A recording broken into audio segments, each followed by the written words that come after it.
بسم اللہ الرحمن الرحیم۔ شروع اللہ کے نام سے جو بڑا مہربان نہایت رحم والا ہے۔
خلفكم لعلكم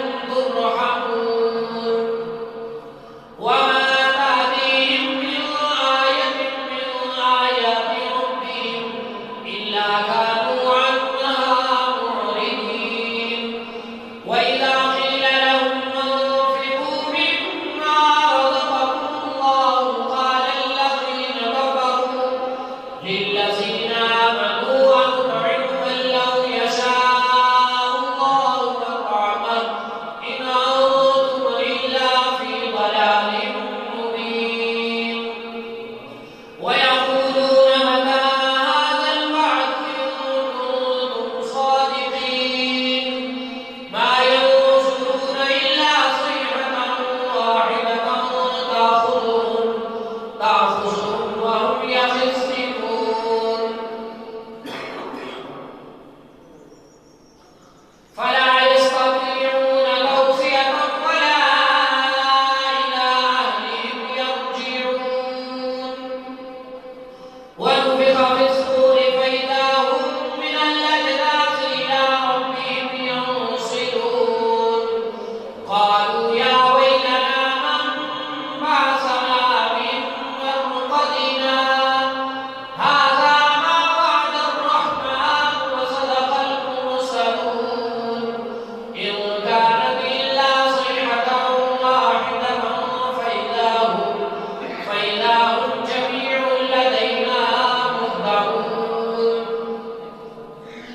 فاليوم لا تظلم نفس شيئا ولا تجزون إلا ما كنتم تعملون إن أصحاب الجنة اليوم في شغل فاكهون هم وأموالهم في ظلال على الأرائك متكئون لهم فيها فاكهة ولهم ما يدعون मैं कहाँ हूँ ये समझ लूँ तो उठा